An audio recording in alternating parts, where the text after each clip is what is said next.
میرے بھائی فطرانہ کب ادا کیا جائے گا؟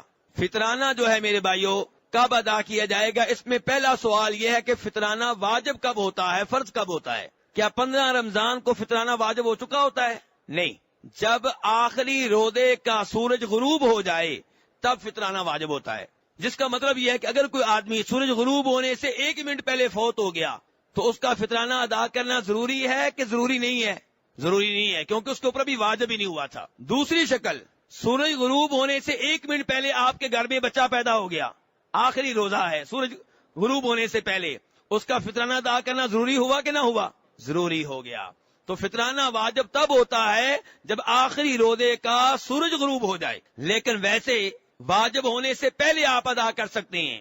کتنا پہلے؟ 1 مہینہ پہلے، 15 دن پہلے نہیں۔ صحابہ اکرام کے بارے میں بخاری شریف میں آتا ہے کہ جناب عبداللہ بن عمر رضی اللہ عنہما عید سے 1 دن پہلے، 2 دن پہلے فطرانہ جمع کروا دیا کرتے تھے۔ تو 3 دن پہلے، 5 دن پہلے جمع نہ کرائیں۔ ہاں، یہ ممکن ہے کہ آپ فطرانہ یہاں سے بھیج دیں کسی آدمی کے پاس اور اس سے کہیں کہ فطرانے کو اپنے پاس سنبھال کر رکھو اور عید سے 1 دن پہلے ادا کر دینا، 2 دن پہلے ادا کر دینا، یہ تو ممکن ہے۔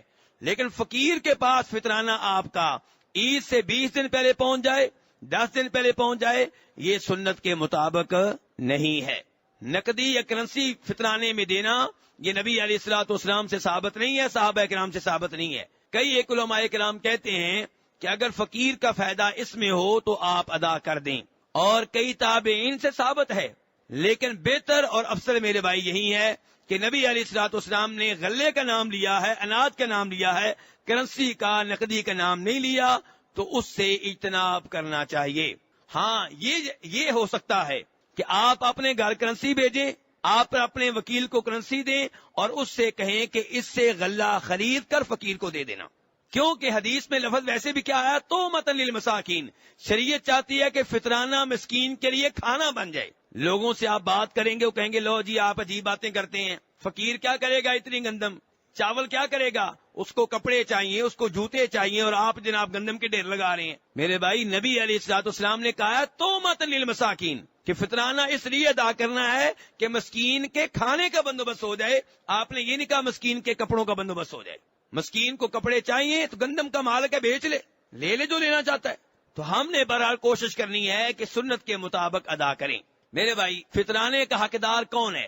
کیا جن کو زکوٰۃ ادا کر سکتے ہیں ان کو فطرانہ بھی ادا کر سکتے ہیں؟ جمہور علماء کرام کا موقف یہ ہے کہ جو زکوٰۃ کا حقدار ہے وہ فطرانے کا بھی حقدار ہے۔ اور زکوٰۃ کے حقدار کتنے لوگ ہیں؟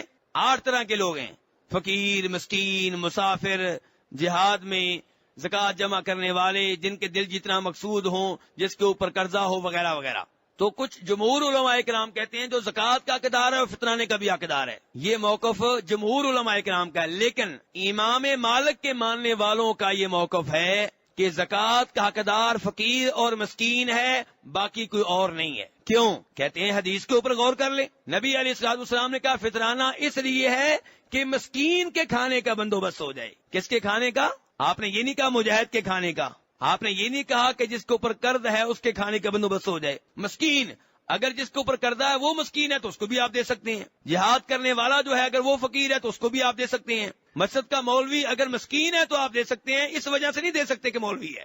یہ موقف کن کا ہے؟ امام مالک کے ماننے والوں کا۔ اور یہی موقف جو ہے میرے بھائیوں حدیث کے مطابق لگتا ہے۔ اسی لیے ابن تیمیہ رحمہ اللہ ایک بڑے عالم دین ہیں، وہ زیادہ تر نسبت ان کی فقہ حنبلی کی طرف ہوتی ہے، لیکن یہاں پہ انہوں نے حدیث کو دیکھ کر اپنے مسلک کو چھوڑ دیا اور امام مالک کے موقف کو اختیار کر لیا کہ یہ حدیث کے مطابق ہے۔ اس لیے درست بات یہی معلوم ہوتی ہے کہ فقیروں اور مسکینوں تک فطرانے کو محدود رکھا جائے۔ اب یہاں پہ آخری سوال یہ پیدا ہوگا کہ کیا فطرانہ اس شہر میں دینا ہوگا جہاں پہ آپ رہتے ہیں یا کہیں اور بھی دے سکتے ہیں، کہیں اور بھیج سکتے ہیں؟ میرے بھائی زکوٰۃ کے بارے میں شریعت نے یہ اصول بتایا ہے تؤخذ من اغنیائہم وترد علی فقراءہم، کہ ایک ہی شہر، ایک ہی علاقے کے لوگوں سے زکوٰۃ لی جائے گی اور وہاں کے فقیروں کے اوپر تقسیم کر دی جائے گی، یعنی کہ دوسرے شہر میں بھیجنے کی ضرورت نہیں ہے۔ جس شہر کے امیروں سے لی گئی ہے اسی شہر کے فقیروں کا پہلا حق ہے، کیونکہ یہ نہ ہو کہ آپ کے دائیں بائیں فقیر جو ہیں بھوکے مار رہے ہوں اور آپ کہیں اور بھیج رہے ہوں۔ تو فطرانے کے معاملے میں بھی اسی اصول کو مد نظر رکھنا چاہیے۔ لیکن اگر کوئی یہ سمجھتا ہے کہ کسی اور شہر کے فقیر یہاں کے فقیروں سے زیادہ ضرورت مند ہیں تو آپ وہاں بھیج سکتے ہیں. یا کوئی آدمی یہ سوچتا ہے کہ میرے ملک میں جو فقیر ہیں وہ میرے رشتہ دار بھی ہیں، ان کو دوں گا تو فقیر کو بھی دوں گا، رشتہ دار کو بھی دوں گا، ڈبل ثواب ملے گا. تو ایسی کوئی مسئلت ہو، ایسا کوئی مسئلہ ہو تو آپ کسی اور جگہ بھیج سکتے ہیں. ورنہ بنیادی طور پہ اصول یہ ہے کہ جس شہر میں آپ رہ رہے ہیں وہاں کے فقیروں کا آپ کے اوپر زیادہ حق ہے.